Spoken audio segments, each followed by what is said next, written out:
Drew Edwards from the Downriver Mop. And I'm Gory Vincent from the Walled Lake Penny Saver. And we're the Dollar Show critics. We go to the theaters where Brad Pitt was just that guy with good abs who banged Gina Davis.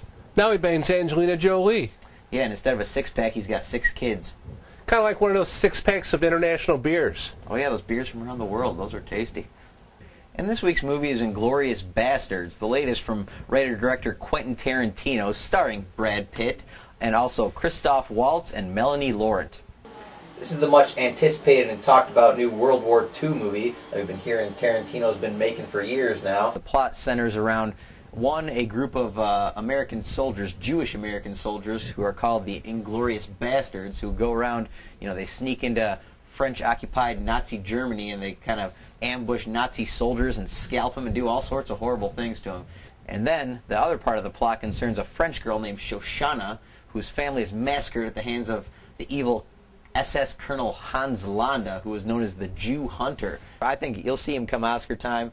So what happens is Shoshana ends up owning a movie theater in France, and by that she happens to meet a soldier named Frederick Zoller, and this guy's like a hero in the German army. Now Hitler's right-hand man, his Minister of Propaganda, Goebbels, is making a... I do believe that's Goebbels. Goebbels? I'm sorry. So this guy, he's making a movie about this Frederick Zoller character, and he made a movie called Nation's Pride, one of those propaganda movies. And they're going to hold the premiere of this movie at Shoshana's theater that she owns. And so, Shoshana, she wants revenge against the Nazis and Colonel Hans Landa. Everybody's going to be there, including Hitler, at this premiere. With the British and the Bastards, they have a plan to also infiltrate this premiere and kill Hitler and Goebbels and all these people. I enjoyed this movie a lot, Drew. I don't think the guy's ever made a bad movie, and I'll say I'm a Tarantino fan, but I liked it a lot. Gory, this movie was semi-entertaining. Only semi? Only semi, I'm sorry. The acting was good. The story was a little flimsy, I thought. But the directing was good. It wasn't one of Tarantino's top ones up here. What didn't you like about it, Drew?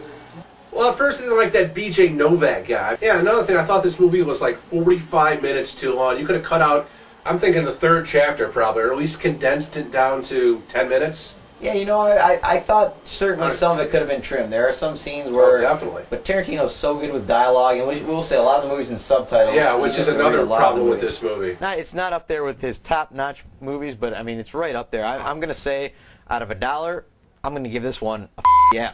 Go out and see Inglorious Bastards. You will thank me for it. I'd have to give this a not really, because not really. Way too long, the story not so good. Good acting, though. That's why it's not in the bottom tier. I have to disagree. I'd rather go see Valkyrie again. I did like Valkyrie, but this is better. I'm telling you, this is much more fun and entertaining. Oh, it is. Fun? Yes. What was fun in this movie? Even things as simple as just a shot of cream, that were done in just shot in such exquisite detail. Are you serious? The cream shot? The cream shot. It sounds sick, but the cream shot. All he did was zoom in on it when it was delivered to the people. No, but that's all he did. People, these images will stick in your head, and then you'll wonder why Quentin made these choices. And I gotta say, I found the climax to be highly satisfying. That's what she said. On a second viewing and even a third, I think you'll find more from it every time.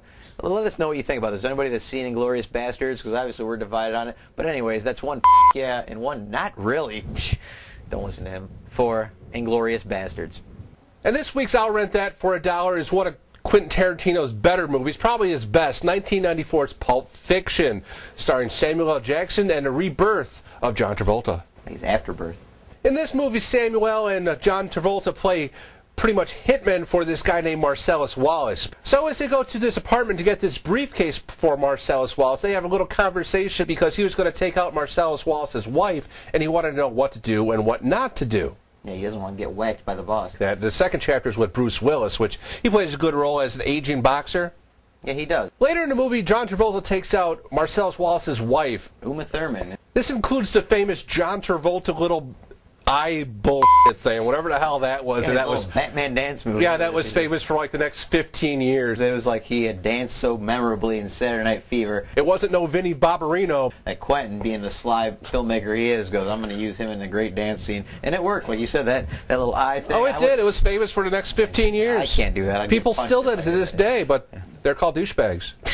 This movie just had great acting, a great story, just great all around. If you want a better movie than Inglorious Bastards, you go out and rent Pulp Fiction.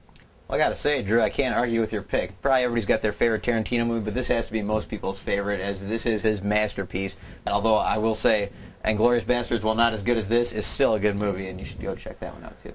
Not that good. But we'll be back next week for another DVD and another movie. And until then, we're the Dollar Show Critics. And we'll see ya. So for real, man. Didn't like Inglorious Bastards. No, it was not that good. I don't see people's fascination about it. I think, well...